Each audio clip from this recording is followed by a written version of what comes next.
Nous bavardions avec 3 gendarmettes du commissariat autour d'une table dans un immeuble sénile. Nous parlions chacun à notre tour d'une affaire marquante que nous avions vécue jadis. Quand ce fut notre tour, moi, M. Labon et mes 2 associés, M. Nenotte et M. SVP, choisirent de raconter une histoire amusante et terrifiante.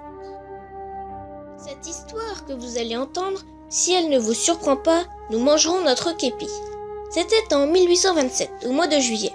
Nous étions dans la compagnie 27 de la gendarmerie de Rouen. Nous n'étions pas censés s'occuper de l'affaire que vous allez entendre, mais la compagnie qui en était chargée était occupée à barrer les routes lors de l'incendie de l'usine Lubrizol. Nous avons donc, comme première partie de l'enquête, reçu le témoignage du marquis de la Tour Samuel, âgé à l'époque de 9490 levées de soleil. Comme vous allez l'entendre, c'était un vieux, ou plutôt jeune fou. Il commença par nous expliquer sa mission d'aller chercher des papiers importants dans le secrétaire d'un ami ayant perdu son épouse, morte d'une maladie de cœur. L'homme était très dépressif. Le marquis de la Tour Samuel, entre guillemets, le jeune fou, nous avait raconté que, en entrant dans la chambre, il avait vu un fantôme. « C'est la jeune fille qui est morte que j'ai vue », avait-il dit avant de recevoir de plein fouet le rire massif du commissaire. Pour finir, il nous avait dit que, après avoir vu le spectre, qu'il avait même peigné, autre rire du commissaire, il courut jambe à son cou jusqu'à son cheval, puis jusqu'à Rouen, où il s'arrêta devant son logis. Je vous passe l'histoire, mais en voulant ramener les 2 paquets de lettres et la liasse à son ami, il découvrit que ce dernier était parti la veille et n'était jamais revenu. Notre mission était donc de retrouver l'ami disparu. Nous avons donc commencé par fouiller son domicile. Ce domicile était abyssal, mais très triste. L'homme étant en dépression, ce n'était point surprenant de voir l'appartement sale et non entretenu. Il y avait des toiles d'araignée, nous étouffions tous les 3 un cri de justesse. Des cafards derrière les meubles et sous le lit, des mouches envahissant totalement la maison.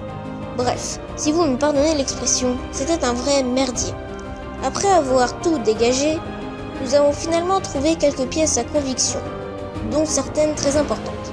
Un téléphone, un gâteau commencé mais presque moisi, une lettre remplie de dessins de bateaux, dont on ne saura jamais pourquoi, et une corde accrochée au plafond avec une chaise en dessous. Plein d'indices qui ne mèneront malheureusement à rien. Le domicile étant vide d'indices, il nous fallut aller au château de je ne sais plus le nom de la ville. Arrivés là-bas, nous avons rencontré un jardinier, le jardinier du château. On avait beau lui montrer notre carte de gendarme et le mandat de perquisition délivré par le préfet en personne, il ne voulut pas nous faire rentrer. Après l'avoir interrogé en dehors du château, nous faisions la conclusion sur ce qu'il nous a dit. Et pouf, rien d'intéressant. Pour pouvoir commencer la visite du château, nous avons dû nous occuper du jardinier, en prenant bien soin de lui. Ce château était géant. Nous avons donc dû le fouiller pendant une journée entière. Il était pas mal entretenu, même si certaines fois les poussières emplissaient. À la fin de la journée, nous avions complètement fouillé le château, et pas le moindre indice. Nous avions rien remarqué non plus sur le soi-disant fantôme.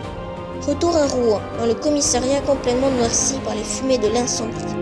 Nous faisions le point sur cette disparition mystérieuse quand le commissaire vient nous dire qu'il a lancé un avis de recherche sur toute la région.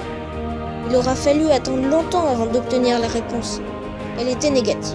Après ce puissant échec, nous savions qu'il allait être impossible de finir cette affaire. C'est pour cela que nous avons dû annoncer au marquis de la Tour Samuel qu'il avait dû être pris d'illusions ou de visions. Le commissaire le fit donc envoyer dans un asile psychiatrique, d'où il s'évadera bien des luttes plus tard. Et voilà la fin de l'histoire, mes chers gendarmettes. Je ne sais pas si elle vous a fait peur, mais pour nous, ça a été une sacrée aventure. Ah oui, nous oublions, vous vous souvenez du jardinier ? Eh bien, quelques jours après la fin de l'enquête, sa femme est venue nous déclarer un avis de disparition à son nom. Je pourrais vous raconter l'histoire, mais ce sera pour plus tard.